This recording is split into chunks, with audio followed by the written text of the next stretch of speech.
దర్శకధీయుడు SS Rajamouli super star Mahesh Babu combination లో వస్తున్న వారణాసి చిత్రంపై రోజు రోజుకు అంచనాలు ఆకాశాన్ని తాకుతూ ఉన్నాయి. ఈ సినిమా కథాంశం గురించి ప్రముఖ రచయిత విజయేంద్ర ప్రసాద్ ఇప్పటికే చాలా విషయాలను వెల్లడించారు. ఇదొక వినూత్నమైన టైం ట్రావెల్ కథాంశంతో తెరకెక్కుతోందని, రామాయణ కాలానికి ప్రస్తుత కలియుగానికి ఉన్న లింక్ ను ఇందులో ఆవిష్కరించబోతున్న విషయం ఆ మాటలను బట్టి అర్థమైంది. అంతేకాదు, ద్వాపర యుగంలో మునిగిపోయిన ద్వారకా నగరాన్ని చూపించడం ద్వారా శ్రీకృష్ణుడి కాలాన్ని అలాగే శ్రీరాముడి కాలాన్ని కలిపి శ్రీ మహావిష్ణువు అవతారాల వైభవాన్ని ఈ చిత్రంలో అద్భుతంగా జోడించబోతూ ఉన్నారు. ఈ మూడు కాలాల నేపథ్యంలో శ్రీరాముడి పాత్రను అత్యంత శక్తివంతంగా చూపించేందుకు రాజమౌళి సరికొత్త ఎత్తుగడను అనుసరిస్తూ ఉన్నారు. సాధారణంగా ఇప్పటి వరకు వచ్చిన రామాయణ గాథల్లో రాముడు రావణాసురుడి మధ్య జరిగే క్లైమాక్స్ యుద్ధాన్ని మాత్రమే పీక్స్ లో చూపిస్తూ వచ్చారు. కానీ భారతీయ సినిమా చరిత్రలోనే మొదటిసారిగా వారణాసి చిత్రంలో రాముడు కుంభకర్ణుడి మధ్య జరిగే భీకర పోరాటాన్ని మేజర్ హైలైట్ గా చూపించబోతూ ఉన్నారు.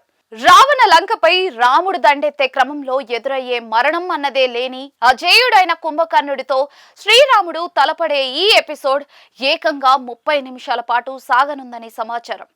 రాజమౌళి అసాధారణ విజన్తో తెరకెక్కబోయే ఈ యుద్ధ ఘట్టం RRR లోని భీకర పోరాటాల రేంజ్ లో ఇండియన్ ఫిల్మ్ హిస్టరీలో ఎప్పటికీ నిలిచిపోయే ఒక ప్రత్యేకమైన ఘట్టం కానుందని తెలుస్తోంది.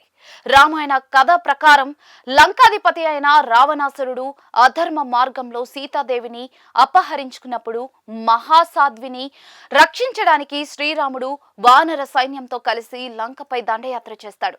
ఈ యుద్ధంలో రావణుడి సేనలు ఒక్కొక్కటిగా కూలిపోతున్న సమయంలో 6 నెలల పాటు నిద్రపోయే పర్వతాకారుడైన తన సోదరుడు కుంభకర్ణుడిని రావణుడు బలవంతంగా నిద్రలేపుతాడు. అన్న మాట కోసం రణరంగంలోకి అడుగుపెట్టిన కుంభకర్ణుడు వానర సైన్యాన్ని చెల్లాచెదురు చేస్తూ బీభత్సం సృష్టిస్తాడు. అలాంటి అసాధారణ బలశాలి పర్వత సమాన దేహమున్న రాక్షసుణ్ణి అంతమొందించడానికి శ్రీరాముడు స్వయంగా రంగంలోకి దిగాల్సి వస్తుంది. వీరిద్దరి మధ్య జరిగే ఆ మహా సంగ్రామాన్నే రాజమౌళి తన శైలిలోనే వెండి తెరపై ఆవిష్కరించబోతూ ఉన్నారు.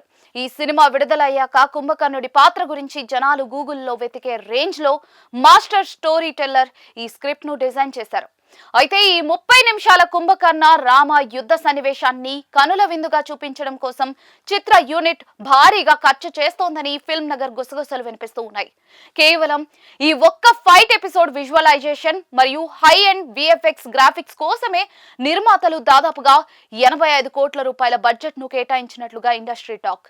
ఈ హాలీవుడ్ స్థాయి విజువల్స్ శ్రీరాముడిగా మహేష్ పరాక్రమం తోడైతే థియేటర్లలో ప్రేక్షకులకు పూనకాలు రావడం ఖాయమన్న టాక్ వినిపిస్తుంది. కేవలం ఆ ఒక్క సీన్ గ్రాఫిక్స్ హంగుల కోసమే ఇంతటి భారీ మొత్తాన్ని వెచ్చిస్తున్నారంటే రాజమౌళి ఈ యాక్షన్ ఎపిసోడ్ ను ఏ రేంజ్ గ్లోబల్ స్టాండర్డ్స్ లో ప్లాన్ చేస్తున్నారో అర్థం చేసుకోవచ్చు.